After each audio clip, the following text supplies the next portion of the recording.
ગુજરાત કરણી સેનાના ઉપાધ્યક્ષ સામતભાઈ જેબલિયા બોટાદ દ્વારા પરસોત્તમભાઈ રૂપાલા દ્વારા ક્ષત્રિય સમાજ અંગે કરેલ ટિપ્પણી અંગે વિરોધ કરવામાં આવ્યો। રાજકોટની સાંસદ સભ્યની ભાજપ પક્ષની ટિકિટ પર ઉમેદવાર તરીકે નોંધાયેલા પરસોત્તમભાઈ રૂપાલા દ્વારા ક્ષત્રિય સમાજ વિશે વિવાદિત નિવેદન આપતા સમગ્ર ક્ષત્રિય સમાજમાં રોષની લાગણી ફેલાયેલ છે। ત્યારે ગુજરાત પ્રદેશ કરણી સેનાના ઉપાધ્યક્ષ સામતભાઈ જેબલિયા દ્વારા પણ પુરુષોત્તમભાઈ રૂપાલાની વિવાદિત ટિપ્પણી અંગે રોષની લાગણી વ્યક્ત કરેલ છે અને વિરોધ દર્શાવેલ છે અને પુરુષોત્તમભાઈ રૂપાલાની ટિકિટ રદ કરવા પણ માંગ કરેલ છે। તેઓએ વધુમાં જણાવેલ છે કે જ્યાં સુધી પુરુષોત્તમભાઈ રૂપાલાની ટિકિટ રદ ન થાય ત્યાં સુધી વિરોધ શરૂ રહેશે અને તેમ છતાં ભારતીય જનતા પક્ષ દ્વારા જો પુરુષોત્તમ રૂપાલાની ટિકિટ રદ કરી બીજી કોઈ અન્ય જગ્યાએ પણ આપવામાં આવશે તો ત્યાં પણ સખત વિરોધ કરવામાં આવશે અને જો ટિકિટ રદ કરવામાં નહીં આવે તો ઉગ્રમાં ઉગ્ર કાર્યક્રમો કરવાની પણ ચીમકી ઉચ્ચારેલ છે અને જે કાંઈ કાર્યક્રમો કરવાની જરૂર પડે તે પણ કરવામાં આવશે તેવી પણ ચીમકી ઉચ્ચારેલ છે અને આ કાર્યક્રમમાં જે કંઈ પણ થશે તેના જવાબદાર કેન્દ્ર સરકાર અને ગુજરાત સરકાર રહેશે તેમ પણ જણાવેલ છે।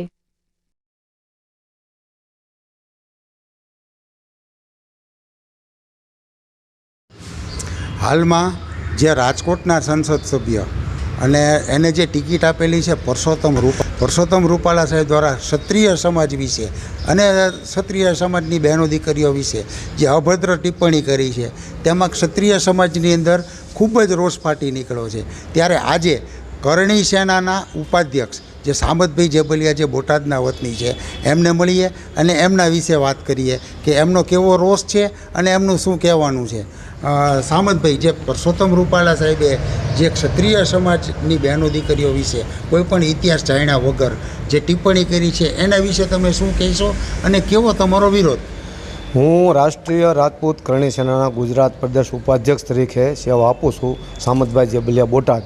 અને રૂપાલા સાહેબે જે અમારા ક્ષત્રિય સમાજના બહેનો દીકરીઓ વિશે ઇતિહાસ જાણ્યા મોર અભદ્ર ભાષામાં અને ખરાબ ટિપ્પણી કરેલ છે તેને શબ્દ સખ્તોમાં અમે કરણી સેના અને ક્ષત્રિય સમાજ વખોડી કાઢીએ છીએ અને આવતા દિવસોમાં રૂપાલા સાહેબની ટિકિટ રદ કરવામાં આવે અને રૂપાલા સાહેબની ટિકિટ રાજકોટથી રદ કરીને અન્ય જિલ્લા કે અન્ય રાજ્યમાં આપવામાં આવશે તોય પણ અમારી રાષ્ટ્રીય રાજપૂત કરણી સેના એનો વિરોધ કરશે અને અમારે ભારતીય જનતા પાર્ટી સાથે કોઈ વાંધો નથી। અમે ભારતીય જનતા પાર્ટીના મેમ્બર છીએ અને વર્ષોથી ભારતીય જનતા પાર્ટી સાથે જોડાયેલી છીએ, પણ ફક્ત ને ફક્ત અમારે રૂપાલા સાહેબ હારે વાંધો છે। રૂપાલા સાહેબે અમારા ક્ષત્રિય સમાજના ને ખાસ કરીને બહેનો દીકરીઓ વિશે જે ટિપ્પણી કરી છે એ વખોડી કાઢવા લાયક છે, કારણ કે ક્ષત્રિય સમાજના બહેનો દીકરીઓએ પોતાની આબરૂ અને શિયાળ માટે જોહાર કરેલ છે। પોતે છે ને એક કાર્ય 10-10 હજાર બહેનો દીકરીઓ ક્ષત્રિયણીઓએ પોતાના બલિદાન આપેલા છે।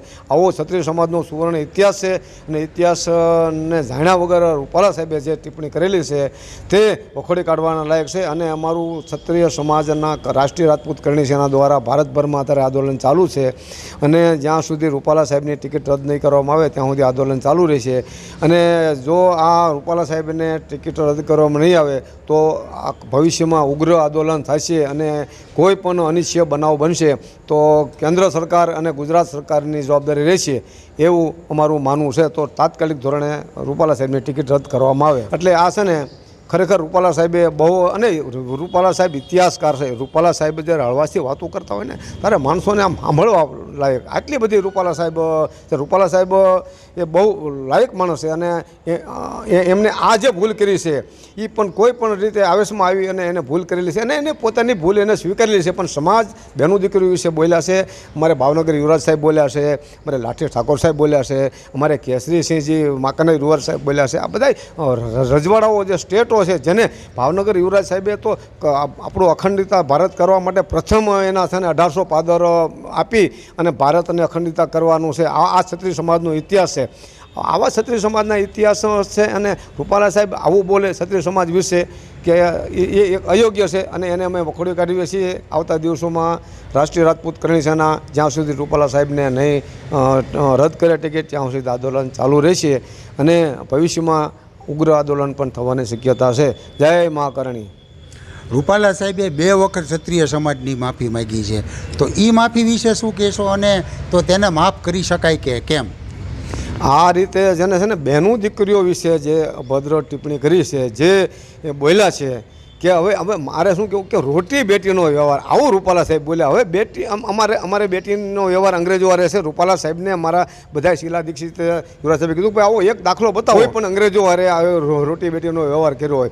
આવું જાણ્યા જોયા વગર આવેશમાં આવી અને તડકો કદાચ લાગ્યો હોય, ગરમીમાંથી બહાર આવતા હોય અને બોલી ગયેલા હશે. આટલા બધા હોશિયાર માણસ છે અને આવું બોલ્યા છે એ અયોગ્ય છે. અમે એને વખોડી કાઢીએ છીએ અને અમારે ભારતીય જનતા પાર્ટી સાથે વાંધો નથી. હું ભારતીય જનતા પાર્ટી જોડાયેલો છું અને આજીવન એમાં જોડાયેલો રહેવાનો છું. પણ અમારે ફક્ત રૂપાલા સાહેબનો વિરોધ છે. રૂપાલા સાહેબની ટિકિટ તાત્કાલિક ધોરણે રદ થાય ને તો આ બધો વાદ વિવાદ વંટોળ સંકેલાઈ જાય એવું છે.